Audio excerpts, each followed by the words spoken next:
Hello and welcome to Windy Scotland. This is the van tour of Eddie. I shall try and keep it quite brief because it is blowing a gale here and I think it's just started to rain. So basically we've got decals of Eddie.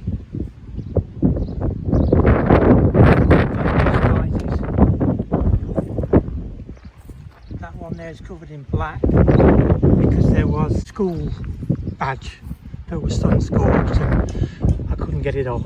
I put the Adventure decal on there. That was the dearest decal that I bought. It was £25. Transits are notorious for having rotten arches, so what I did was I sanded down and then painted both with Poundland spray paint and another paint which was from Poundland, but it wasn't very good. There's another decal there which I think is very propitious.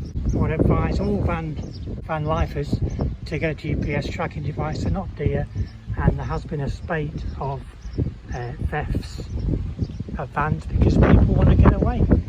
This was quite a cheap decal. It was only £12. It was a beggar to put up though. Another Eddie there. The rear arches were fine, but I thought I would carry on the black on all four so it looks okay. And you can make out there is a different shade of white. And again there, when it was overspray, I went over it with some white. Again from Poundland, and it wasn't a great match.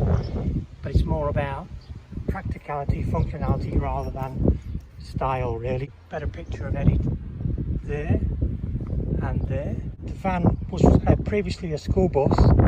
I wanted to get a school bus because I knew that it would be well looked after. They're serviced every 6 months, every 6 weeks rather, so I know it wouldn't have been thrashed and would have been well cared for.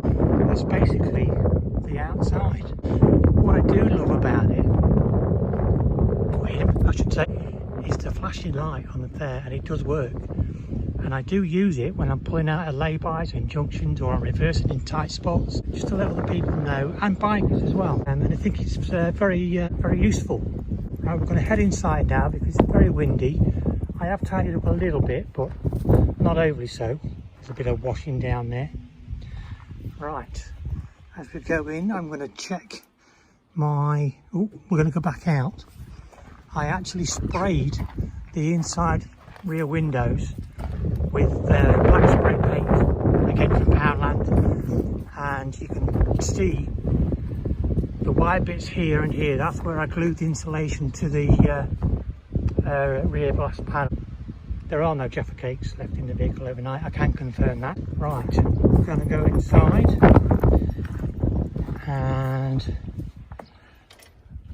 this is where Tess sleeps. The cool box isn't normally there. I've got to put it there because I'm going to have some bacon rolls in a minute because I'm starving, and it'll be in the way of the cupboards. Right, moving on, I have a twin burner and grill. I have my condiments which are screwed down, and I have some more at the back there which I've countersunk so they can stay in, as can the tea and coffee and sugar and sweetener. I've got a radio. The gloves aren't for washing up, they're for when I handle chicken and things like that. The washing up bowl, again, I've countersunk so I can store stuff in that as I'm going. I've got an electric toaster oven which I'll be using later on for my tea. There are my meds, which I've done a separate video for that. I've got a shed load of batteries for all my appliances because I haven't got any leisure batteries or any electrics or running water or anything like that, so I want to keep it nice and simple. There's some snacks. Yes, I'm a diabetic and you can have some sweets in moderation. And my carbon monoxide monitor, which is a must, and some twinkly lights and some light switches which I got from a garage, only about £3 or so, and they work brilliantly. And here's the bed. Now the problem with the bed was when I laid down in the van when I first got it, and I fit perfectly, but what I didn't account for was when I put the insulation in and boarded out, I lost about half a foot. So what I have to do is lay sleep diagonally, and I've got used to that now, so that's not too bad. I've got a shelf up there, or a little basket there. That's like your little drawers you've got at home full of crap. That's my crap. And I've got a dartboard there, which I'll show you the outside again. I'll show you the boot and all that sort of stuff when I get to there. I've got a little table here that I picked up from the Facebook Marketplace. That was only £2. Right, cupboards. It's a bit of a squeeze. Who says you've got to screw these in all the way when just the bottom ones will do? And this one, whoops, I have all my liquids and snacks. So that's all my water, crisps and long life milk and things like that. I've got a tub there that's full of nuts and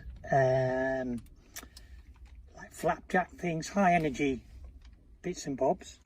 This cupboard is a bit of a beggar because I had to bend the hinge to get into it. So to get into this cupboard has to be opened a little bit like that. And in here we have all my foodstuffs. I've done typically what I would guess anybody would do. I've brought far too much stuff, not knowing, and I've just chucked a load down there. Far too much stuff just in case, but I've got things like curries and beef stews already made, and beans and hoops and things like that. But I've also got some pasta, and which I don't like, but I'll force myself to have it. And I do go over some food in a separate one, because there are some meals that you can do that are quick and easy and cheap and cheerful. And this one is where my gas is, obviously, as you can see, and my cutlery, my pots and pans.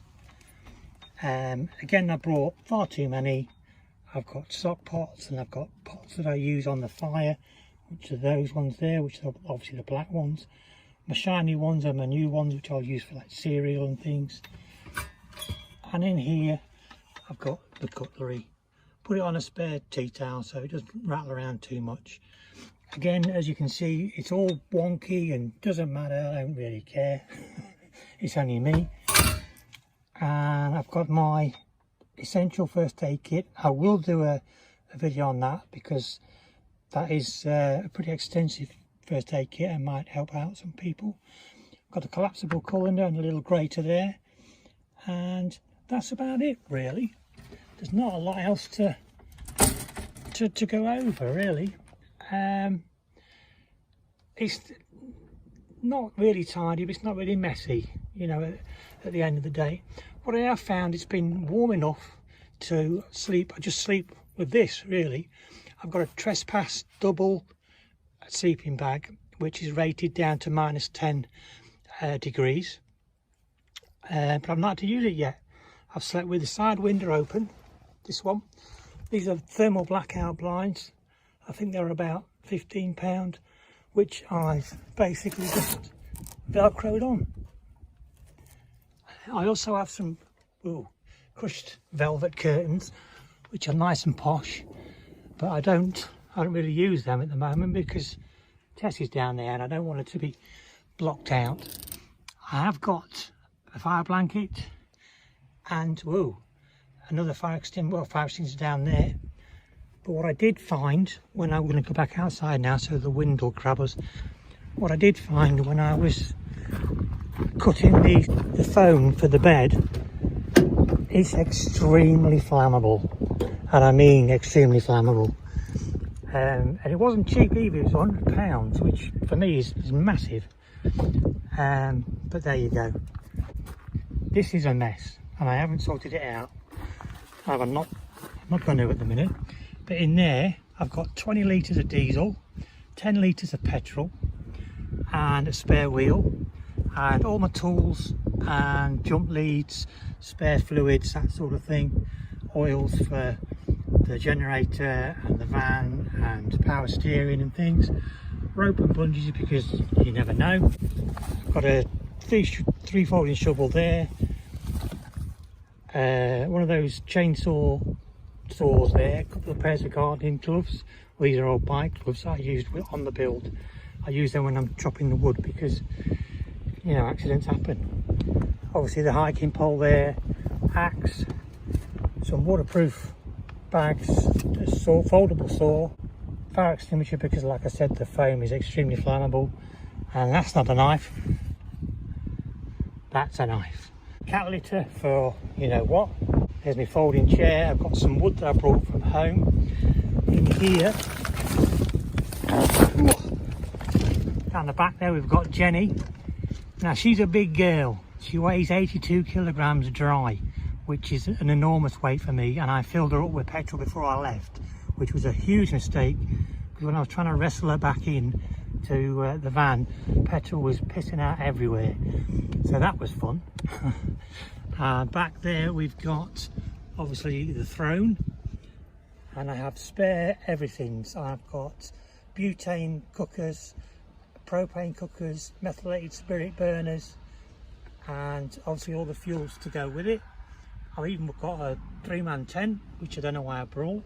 And at the very back there, which you can just see the handle to the left of the throne, is a butane heater, which obviously I've not had to use yet.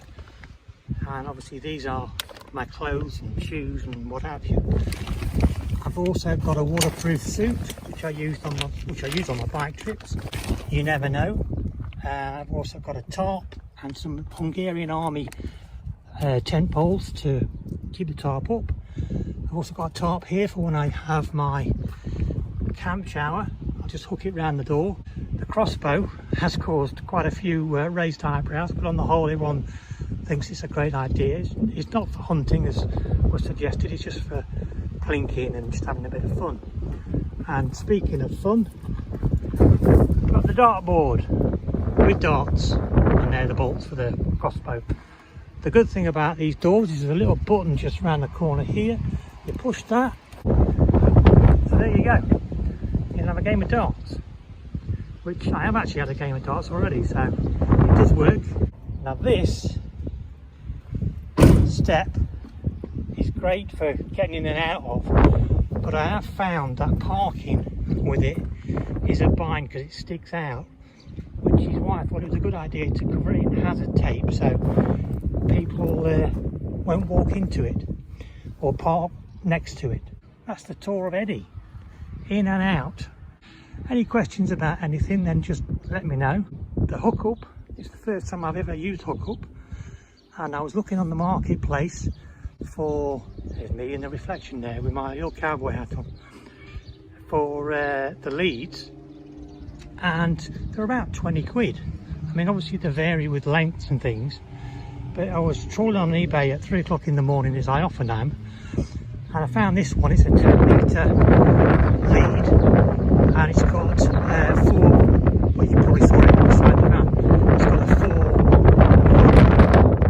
thing inside, and it was only 15 quid, so I thought I'd do that, and then we'll be all sorted. So I couldn't find there while the bikes are whizzing past.